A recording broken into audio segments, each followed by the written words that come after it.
Hi everybody, welcome to my channel, Karen Norwood Travel. We got out today on a beautiful day and we're gonna go check out a local tiny home festival.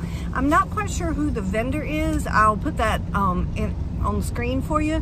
But we came to a tiny home festival and it is also, here we go.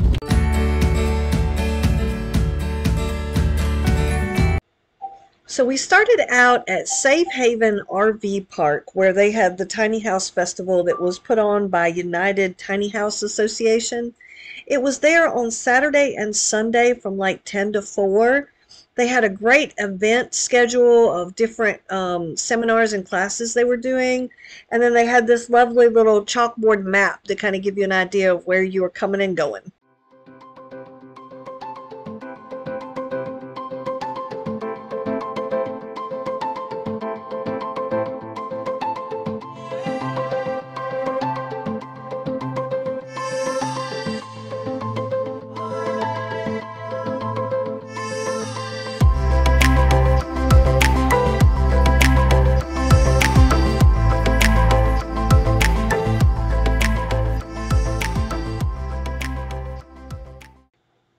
The fun thing about a lot of these tiny home festivals is they have different vendors that are on site that have different items that you might need for your tiny home living. And then they have various different types of tiny home living. We've seen wooden structures that are built on a trailer. We've seen schoolies and then like van life.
Yes, that would be perfect.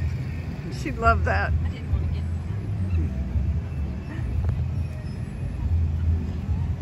I've got some nice shade going on here. We do. You guys are welcome to come on in.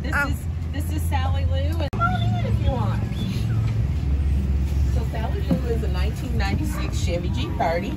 She is self-converted. I had a budget of $8,000, and I stayed within that budget. I went over by $275.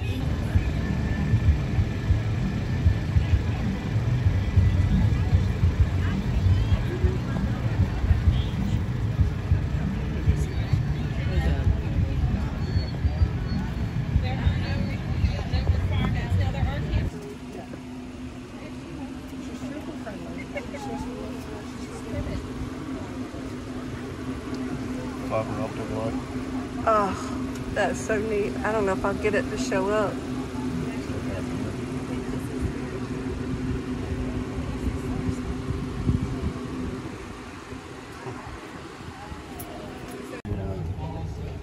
I love this stuff. So we did all the work ourselves, everything except for the spray foam that you shouldn't be able to see.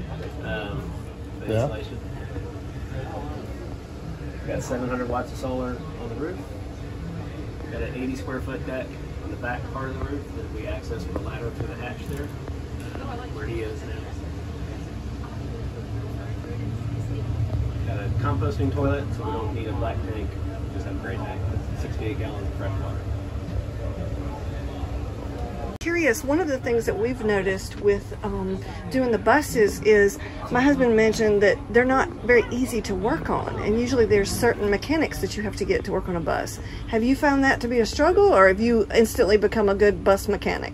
No, I have not become a good bus mechanic, but I do have a guy that I take it to. Okay, so I think you just have to find one of those people that works on large diesel engines. And that's the biggest piece. This is a DT 466. It's a workhorse. It's a great engine, but you got to find the right person. And do you struggle with finding parts or anything? Knock on wood, I haven't had that issue yet. Good. So, not yet. Fantastic.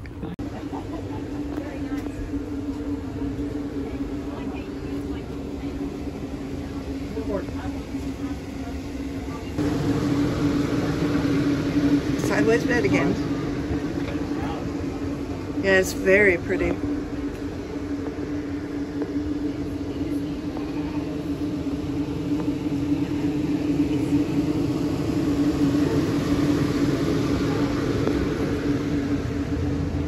It's very obvious weight is not an issue. We just weighed ourselves for the first, well, not the first time, but first official time since we've been full and ready to go, and we're 23,800. Yeah, with the full dresser back there, Yeah. Yeah, you're not too worried about weight. So what'd you think? That was awesome. It was definitely a tiny festival, but really awesome. Had some great vendors, really nice people. I don't think we've ever been to one of the festivals before that the people weren't awesome and easy to talk to and would pretty much answer any question that you had. So I try not to put too many people on camera, but I hope you like that, and we are off to our next stop. Hey, if you like this video, please like and subscribe, and I will catch you on the next travel.